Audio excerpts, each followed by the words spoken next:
ଆଜିକାଲି ଦେଖନ୍ତୁ ତାରବିହୀନ ସଂଯୋଗ ବିନା ଆମ ଜୀବନ ମାନେ ଚଳିବା କଷ୍ଟକର।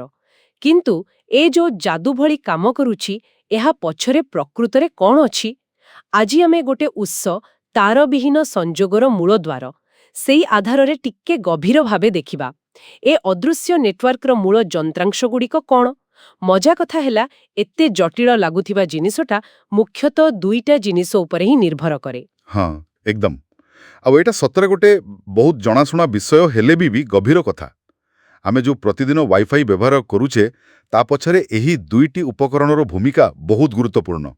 ଏମାନଙ୍କ ବିନା ଆମର ଏ ଯେଉଁ ଆଧୁନିକ ଡିଜିଟାଲ ଦୁନିଆ ସେଟା ଚାଲିପାରିବନି। ତେବେ ଆସନ୍ତୁ ଦେଖିବା ଏ ମୂଳଦ୍ୱାରଟା ପ୍ରକୃତରେ କ'ଣ।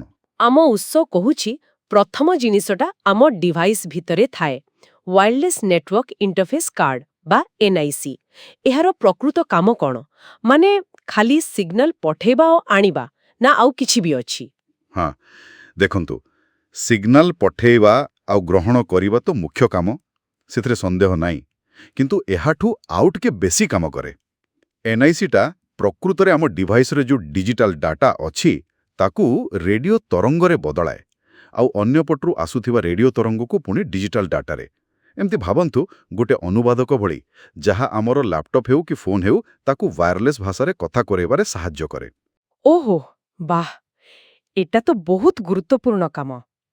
ତାହେଲେ ଡିଭାଇସ୍ ତ ନିଜ କଥା କହିବା ପାଇଁ ରେଡି ହେଇଗଲା, କିନ୍ତୁ ଏ କଥାଟା ଇଣ୍ଟରନେଟ୍ ପର୍ଯ୍ୟନ୍ତ ଯିବ କେମିତି? ଏଇଠି ବୋଧେ ସେ ଦ୍ୱିତୀୟ ଜିନିଷର କାମ ଆସୁଛି, ଯାହାକୁ ଉସ କହୁଛି ୱାୟାରଲେସ୍ ଆକ୍ସେସ୍ ପଏଣ୍ଟ WAP। ଆଉ ଏଟା ପ୍ରାୟତଃ ଆମ ରାଉଟର ଭିତରେ ହିଁ ଥାଏ ନା? ଏକଦମ ଠିକ୍।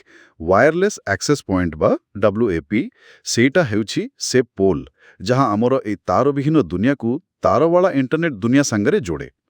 ଯେତେବେଳେ ଆପଣଙ୍କ ଫୋନର ଏନ୍ଆଇସି ରେଡିଓ ତରଙ୍ଗ ପଠାଉଛି, WAP ସେଗୁଡ଼ାକୁ ଧରେ ଆଉ ସେଇ ଡାଟାକୁ ତାର ମାଧ୍ୟମରେ ଆପଣଙ୍କର ଇଣ୍ଟରନେଟ୍ କମ୍ପାନୀ ପାଖକୁ ପଠାଏ। ସେମିତି ଇଣ୍ଟରନେଟ୍ରୁ ଯାହା ଡାଟା ଆସେ ତାକୁ ଏ ରେଡିଓ ତରଙ୍ଗରେ ବଦଳେଇ ଆପଣଙ୍କ ଡିଭାଇସ୍ ପାଖକୁ ପଠାଏ। ଆଚ୍ଛା, ତାହେଲେ ସରଳ ଭାଷାରେ କହିଲେ ଏନ୍ଆଇସି ଡିଭାଇସ୍କୁ ରେଡିଓ ଭାଷାରେ କଥା କହିବା ଶିଖେଇଲା, ଆଉ WAP ସେ କଥାକୁ ଇଣ୍ଟରନେଟ୍ ଯାଏ ନେଲା ଆଉ ଇଣ୍ଟରନେଟ୍ରୁ କଥା ଆଣି ଡିଭାଇସ୍କୁ ଦେଲା। ବାସ୍, ଏ ଦୁଇଟା ମିଶିଲେ ଯାଇ ଆମ ୱାଇଫାଇ କାମ କରୁଛି। ବାସ୍ତବିକ ଏକଦମ ସେୟା।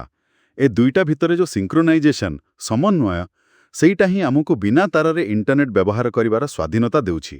ଆଉ ଭାବନ୍ତୁ, ଏ ଟେକ୍ନୋଲୋଜି ଏତେ ସାଧାରଣ ହେଇଗଲାଣି ଯେ ଆମେ ଏହାକୁ ଅନୁଭବ ବି କରୁନେ, କିନ୍ତୁ ଏହାର ଯେଉଁ କାମ କରିବା ପ୍ରଣାଳୀ ସେଟା ବହୁତ ଚତୁରତାର ସହ ତିଆରି ହେଇଛି।